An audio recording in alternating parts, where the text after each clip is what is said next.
living ko. There was a ballot that was rejected first. Live mula sa GMA Network Center, ito ang 24 Oras. Magandang gabi po, Luzon, Visayas at Mindanao. Nagtapos sa kulungan ang 7 taong pang-abuso umano ng isang lalaki sa kanyang menor de edad na pamangkin sa Cavite. Matagal na hindi nagsumbong ang biktima dahil sa takot. Pero umalman ang patitirahin na sa tahanan ng lola kasama ng suspect. Nakatutok si Marisol Abduraman. Manahimik. Ano man lang yung sasabihin ay maaaring gawin laban sa'yo. Dahil sa paulit-ulit umanong panggagahasa sa menor de edad, inaresto ng NBI ang lalaking ito sa Cavite nitong July 8. Ayon sa investigasyon ng NBI, 7 taong gulang ang biktima nang una siyang gasain ng kanyang tiyuhin. Hindi nila nagsumbong ang bata noon dahil sa takot. Pero ngayong 14 anyos ay umalma ito nang sabihan siya ng ina na ililipat siya sa tirahan ng kanyang lola kung saan makakasama ang tiyuhin. This prompted the victim na sumigaw at sabihin na may nangyayari sa kanya doon sa bahay ng kanyang lola. May pananakot po at pinapakitaan nga ng baril ang bata. Itinanggi ng suspects ang aligasyon. 7 taon yung ginahasa yung pamangkin nyo? Malabo yun, ma'am. Hindi kami magkakasama, ma'am. Sinampahan na siya ng reklamo. Was eventually brought to the inquest prosecutor for violation of Republic Act 7610 as amended, and we also referred to the inquest prosecutor for regular preliminary investigation the past incident of sexual abuse. The victim is being aided for rehabilitation, treatment, and emotional assessment.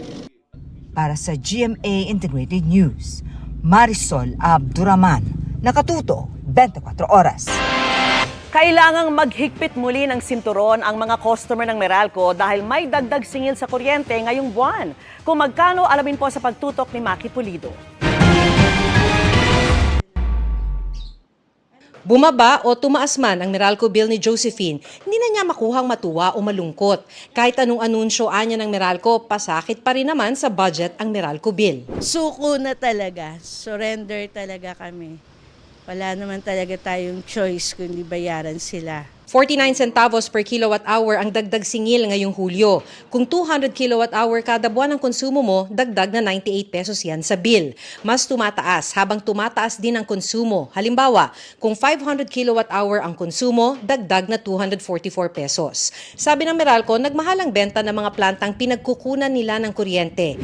Una, dahil bumaba ang halaga ng piso at ikalawa, sumipa ang presyo ng krudo ng atakihin ng Israel ang Iran. Maliban dyan, bahagyang nagtaas din ang transmission charge dahil sa pagmahal ng bentahan sa reserve market. Ang biggest component of the power rate is always the generation charge. On the average, it's around 60% of the cost of the power rate, both households and businesses. Para kay Josephine, tuloy lang sa paghihigpit ng sinturon. Maghihigpit ka lang sa ibang bagay.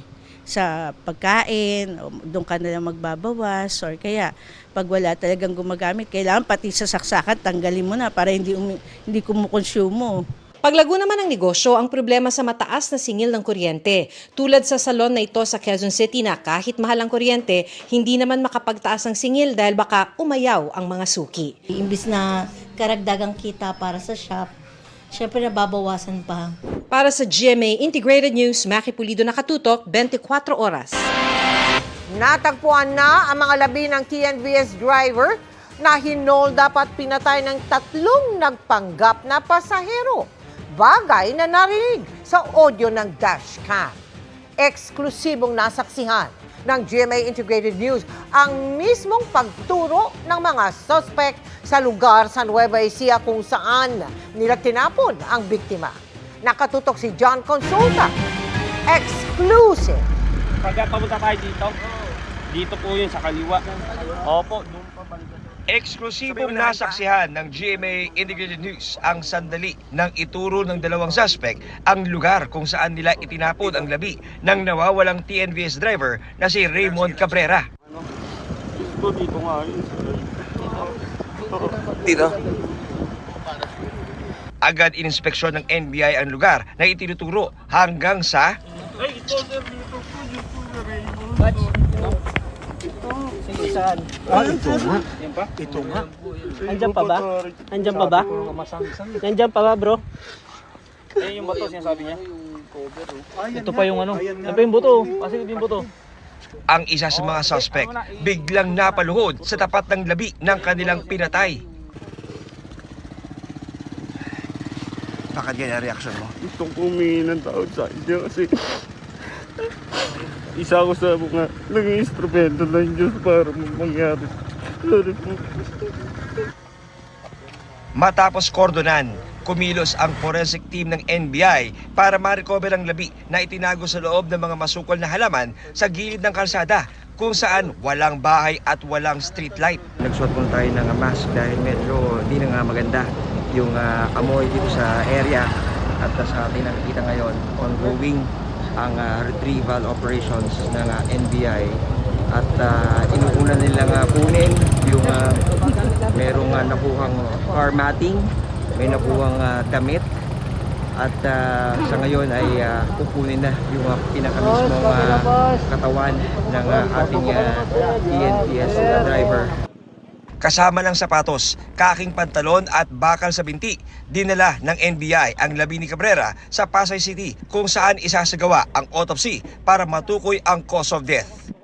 Nahanap ang labi ng biktima halos 2 buwan matapos siyang mawala noong May 18. Matapos hold upin at patayin ng mga suspect na nagpanggap ng mga pasahero.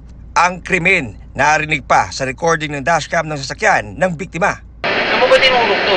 Sa tiyan lang, sa puso. Tinatagit yung puso. Hindi mo makuha. Hugutin mo, saksak mo naman sa puso. May ngalo pa yan, tuluyan yun na. Patayin ka na namin.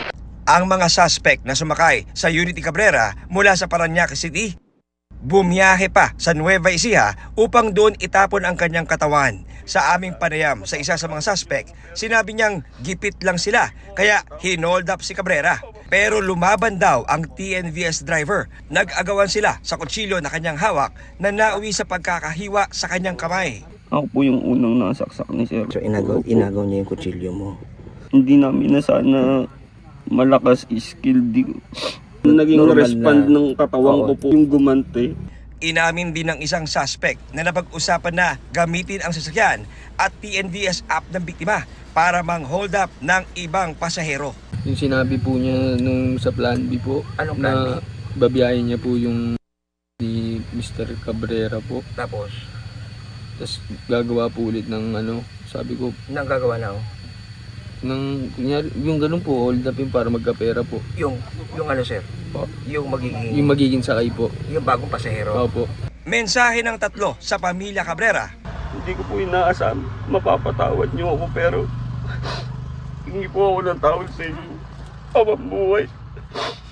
Sa Diyos. TNBS din po ako. Humingi rin po ako ng pasensya sa lahat. TNBS community. Humingi po ako ng pasensya sa inyo lahat. Pero ang pamilya Cabrera, bagamat mistulang nabunutan ng tinik, ngayong natapos na ang kanilang paghahanap sa kanilang padre de pamilya, hindi maitago ang puot na nararamdaman sa mga suspect. Narinig natin sa dashcam, humihingi ng awa ang asawa ko sa kanila na tama na po. Pero ang ginawa nila, sinaksak pa rin nila ng sinaksak. Inanap pa rin nila yung puso. O saan, hindi sila tao eh. Mga hayop sila. Sinaniban sila ng demonyo. Nawalan kami ng pati di pamilya dahil sa ginawa nila. Nagpasalamat naman ang pamilya Cabrera sa NBI at sa lahat ng tumulong para makita si Ginoong Cabrera. Salamat po sa pagtulong po sa amin. Sa inyong mga media po, hindi po namin matuntun ko sa location ng asawa ko. Maraming salamat sa tulong po ninyo lahat. Kagabi, sumuko kay Manila Mayor Isko Moreno ang 3 suspect na kinalaunan ay nai-turn over sa NBI na nauwi sa pagkakarecover ng nawawalang labi. Humingi sila ng tulong kung paano sila susuko sa alagad ng batas. Now, through some assistance from the Northern Police District and the Manila Police District, nandito sila. Natakot umano ang mga suspect para sa kalagayan ng kanilang mga pamilya matapos maibalita ang krimen. Para sa GMA Integrated News, John Consulta, nakatutok 24 oras.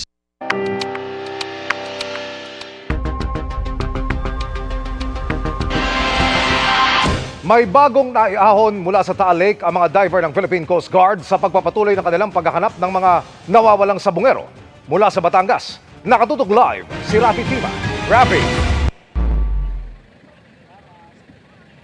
Emil, dalawang bag na may hindi pa natutukoy na laman ang inihawon nga ng mga diver mula sa ilalim ng Taal Lake dito sa bahagi ng Laurel, Batangas. Sa ikalang araw ng kanilang operasyon para hanapin ang mga nawawalang sabungero. Kasunod dito ng isang sako na may lamang mga buto na inihawon naman kahapon. Ilang linggo matapos sisiwalat ng whistleblower na si Dondon Patidongan alias Totoy na dito sa Taal Lake itinapon ng matagal ng hinahanap ng mga missing sabungero. Dalawang bag ang iniangat ng mga Philippine Coast Guard divers mula sa ilalim ng lawa dito sa bahagi ng Laurel, Batangas. Hindi ito kalayuan mula sa Pampang. Sa aking drone video ng retrieval operation, makikita ang pulang bag na hawak ng mga diver ng Coast Guard sa kanilang pangalawang dive operation ngayong araw. Ang mga bag agad ipinasa sa mga kawani ng PNP Scene of the Crime Operatives. Ayaw pang kumpirmahin kung ano ang laman ng mga bag, pero agad itong isinilid sa mga cadaver bag. Magpapatuloy umano ang search and retrieval operation ng Coast Guard sa lugar kung saan nakita ang mga bag. Maingat daw ang kanilang dive operation dahil malalim ang kanilang search area, maburak at napakalimitado ng visibility. Habang isinasagawa ang retrieval operation, nasa Pampang naman ang ilang kaanak ng mga nawawalang sabungero. Ang ilan sa kanila, nagsindi ng kandila. It's a mixed emotion, excited, at the same time nalulungkot, merong kaba, pero ganun pa man, we are very happy, at least finally, lahat ng sinasabi ni Dondon Patidongan ay totoo. Yung description ng divers natin sa bottom, halos 1 meter lang yung visibility. So kapa-kapa. Pero pag nakita nila na yung nakabalot dun sa isang object ay maaaring mag-disintegrate dun sa or maggutay-gutay. Binabalutan na natin yun together ng fine mesh net. Para kung mag-ascend na tayo, hindi siya magsabog-sabog, no? Ganun yung ginagawa natin. We handle it very carefully.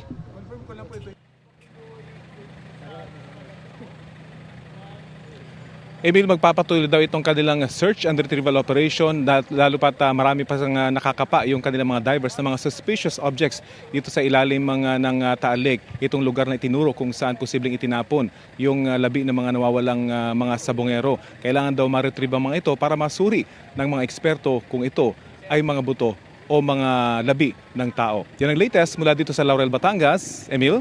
Maraming salamat, Rafi Tima. Ang Rodrigo Roa Duterte.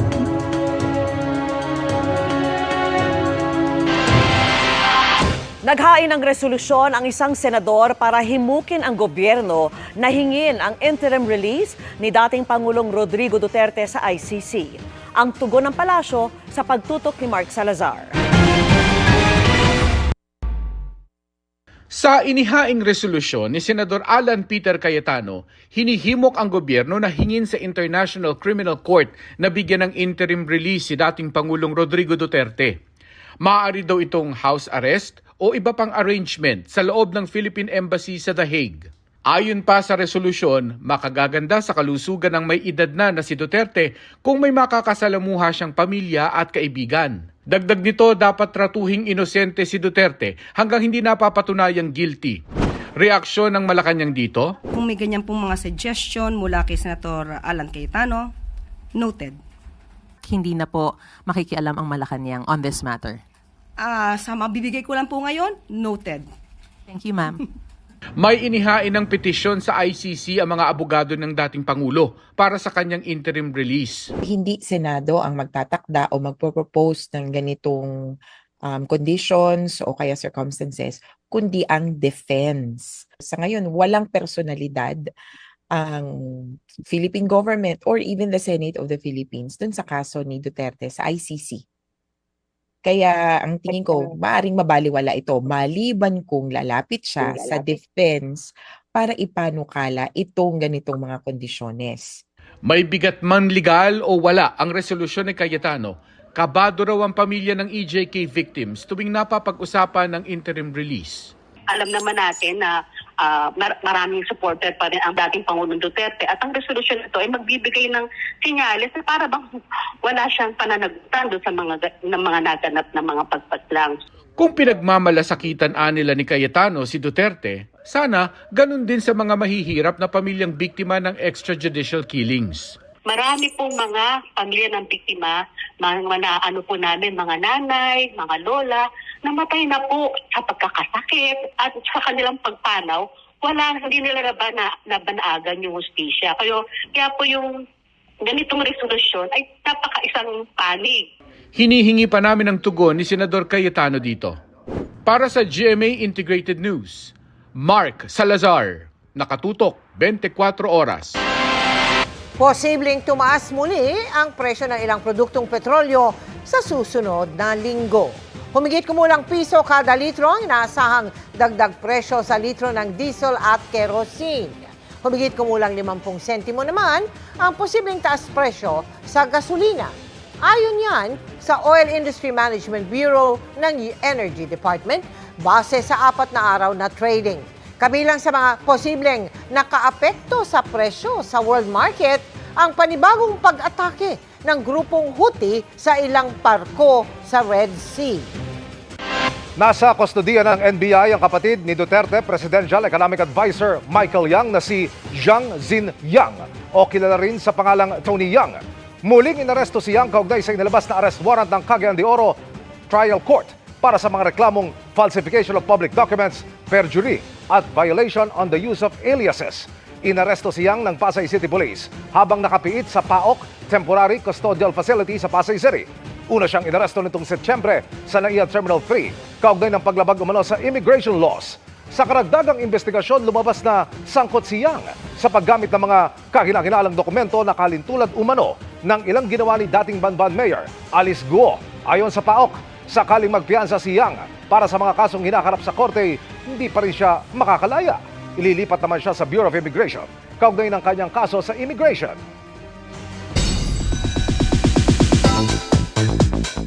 Happy Friday, chikahan mga kapuso! Kung natutulog pa rin ang kanyang character na si Perena sa Encantadia Chronicles Sangre, full of energy naman in real life si Glyza De Castro na isa sa mga nag-perform sa first ever Sparkle gig. All-out support dyan si Bianco Mali na nagpamalasagad ng angas sa fight scene sa serye bilang grown-up version ni Tera. Yan ang chika ni Aubrey Carampel. Laban hanggang kamatayan, di palulupik sa kalaban. In fighting form agad si Bianca Umali na nagpamalas ng husay sa pakikipaglaban as Tera sa episode ng Encantadia Chronicles Sangre. Puno agad ng angas si Bianca na binigyang hustisya ang taguring bagong tagapagligtas ng Encantadia at inaasahang mas mahahasa pa si Tera sa pakikipaglaban. Inaabangan na rin ang pagkikita nila ng kanyang Ashti o tiyahing si Perena na wala pang malay sa mundo ng mga tao. Pero syempre, si Ashti Perena, hindi naman siya papayag na matulog lang siya, di ba? Nag-recharge lang ng konti, pero abangan niyo ang pagising niya at kung ano pa ang mga kakaharapin niyang pagsubok. Masaya naman si Glyza De Castro sa character development ni Perena na dati kinaiinisan ng Encantadix. Si Perena, malapit talaga siya sa mga hadian niya, sa mga pamangkin niya. Kasi ever since, di ba, malapit siya kay Lyra. Ito naman ngayon, anong klaseng dynamics naman ang meron si Ashti Perena at si Tera? Di ba, papagalitan ba siya ni Perena? Pagsasabihan ba siya? Ititrain ba siya? So ganun, ang daming pwedeng mangyari. Kung ang karakter niyang si Perena natutulog ba? Si Glyza naman, full of energy nang makipagrak-rakan sa very first Sparkle gig. Tagal ko na itong ginagawa, di ba? Even before pa, I really do gigs. I sing live. I go to music venues. Pero iba pala yung pakiramdam din kapag may pamilya kang kasama na galing sa industriya na pamilyar ka ng ginagalawa. Tumugtog din si Matt Lozano na gumaganap namang duwende at nag-aalaga kay Perena sa Sangre. Nagmistulang birthday celebration na rin ito ni Matt. Sobrang happy ako kasi parang hindi kasi ako nag-celebrate with friends, with family lang. Pero parang ito na yung extension ng celebration ko. Kasi lahat ng mga friends ko ngayon pumunta rin. Nag-perform din si Jake Vargas kasama ang kanyang bandang Dear Dina. Present din to support ang ilang Sparkle stars tulad ni Kokoy De Santos, pati na si Bianca Umali. Pangarap kong kumanta, pangarap kong gumawa ng song, ng original, na sana makilala ng tao. Yun, pangarap ko yung mga ganun. Aubrey Carampel, updated showbiz happenings.